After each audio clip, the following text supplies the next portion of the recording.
bon, ça vient de quel arbre? Le transite. Vous savez qu'il paraît que c'est bon aussi pour les rhumatismes. Voilà.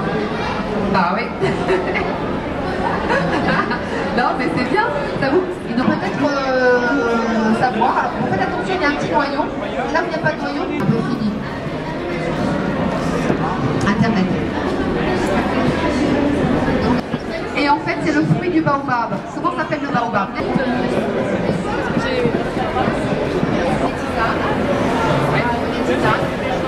Part de singe. Bravo, monsieur.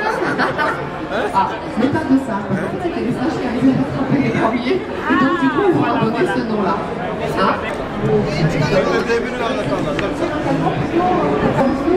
va utiliser des choses et eux vont utiliser ça. Alors, la famille des légumes, c'est un gros en gros. On l'ouvre, il y a les graines, on les met fermenter, on les met en boule et on les met après dedans. Voilà.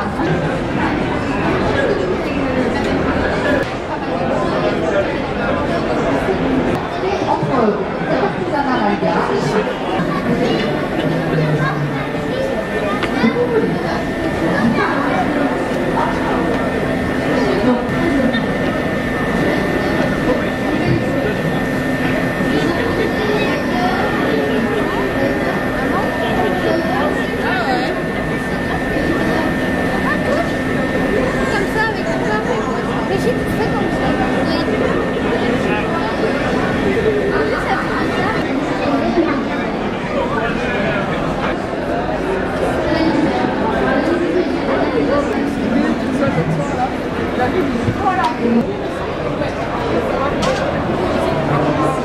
non, ou des petits coups.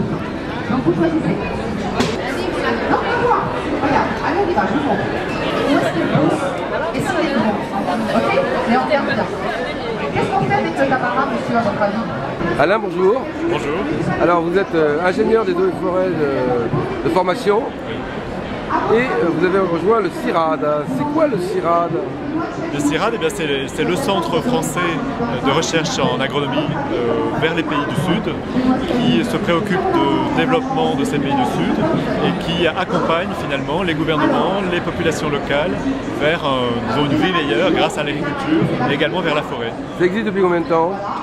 Le CIRAD dans sa forme actuelle a été créé au début des années 80 et se constitue la réunion d'instituts techniques qui eux avaient été créés pendant l'époque coloniale.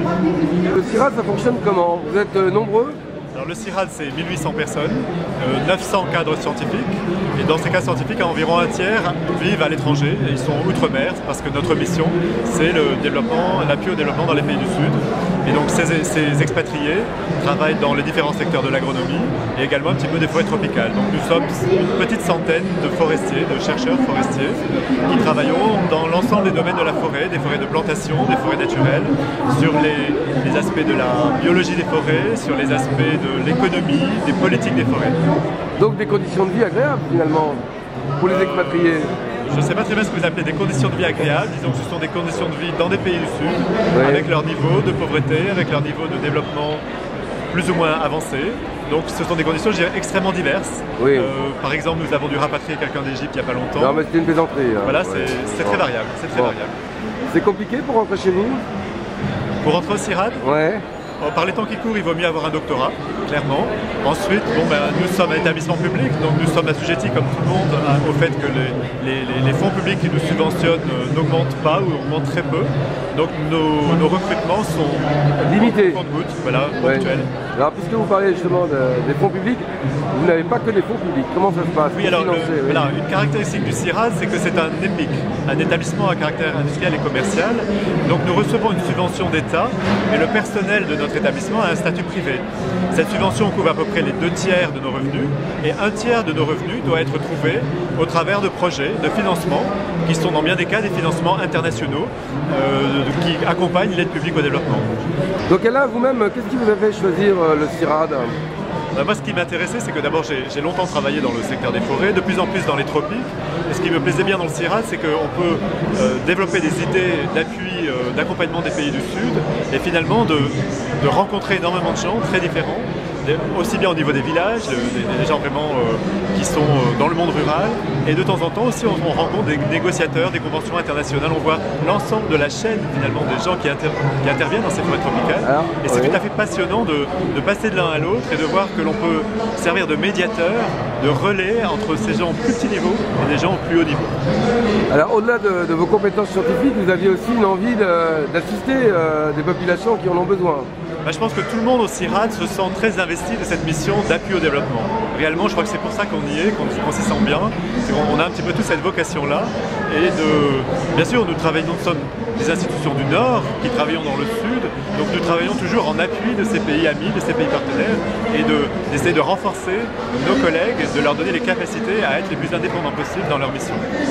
Alors, vous êtes responsable de l'agencement du contenu là, du stand. Vous avez voulu présenter les choses comment? Disons que ce qui a été à l'origine de l'idée de ce stand sur les forêts tropicales, c'est tout d'abord que les Nations Unies en 2011 ont décidé de décréter que l'année serait l'année internationale des forêts. Donc le CIRAD fait un stand chaque année sur une grande plante tropicale, par exemple sur la banane, sur la canne à sucre, etc.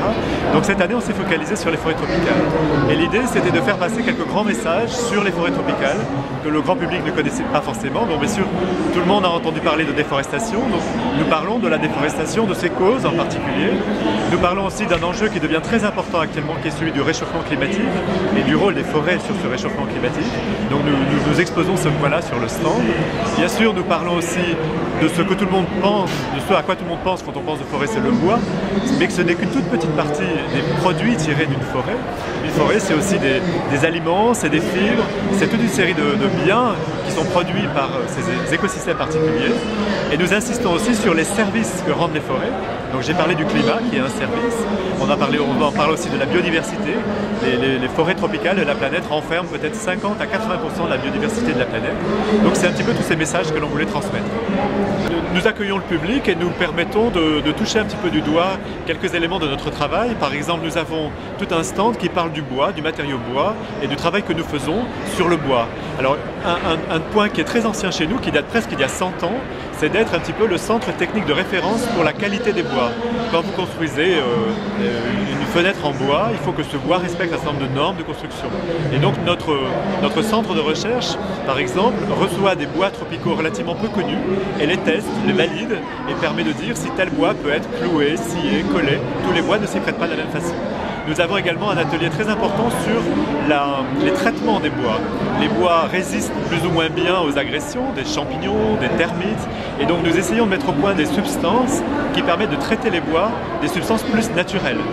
C'est tout simple comme question. Imaginez que le teck, par exemple, le bois de teck est un bois qui résiste très bien, vous le savez, par les meubles de jardin que l'on vend. Et en fait, on s'aperçoit que c'est parce qu'il contient des substances naturelles qui font que le teck résiste bien.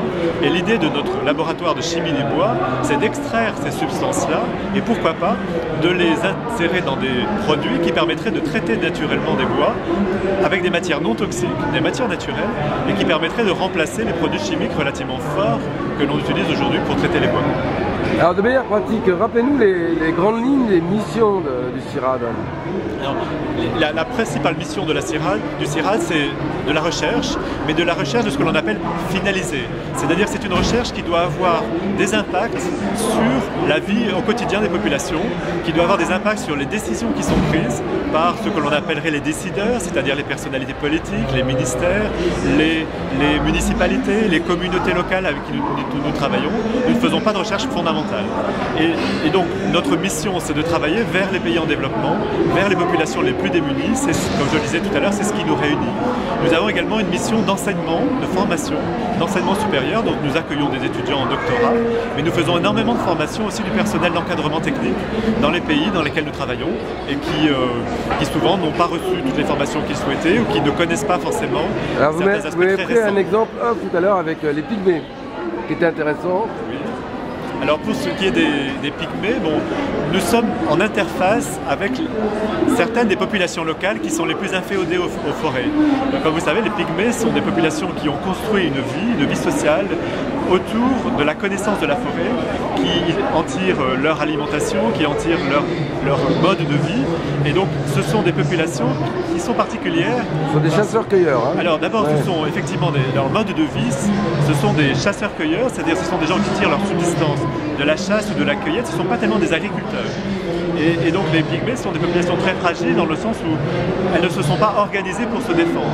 Elles n'ont pas de porte-parole véritable, mondiaux, comme d'autres populations forestières, peut-être en Amazonie ou en... Pas de structure hiérarchique. Hein. Voilà, c'est ça. Anthropologiquement, on apprend que ce que nos partenaires, nos collègues scientifiques de l'anthropologie nous disent, c'est que chez les pygmées, il n'y a pas vraiment de chef déclaré comme une pyramide de hiérarchie, si vous voulez.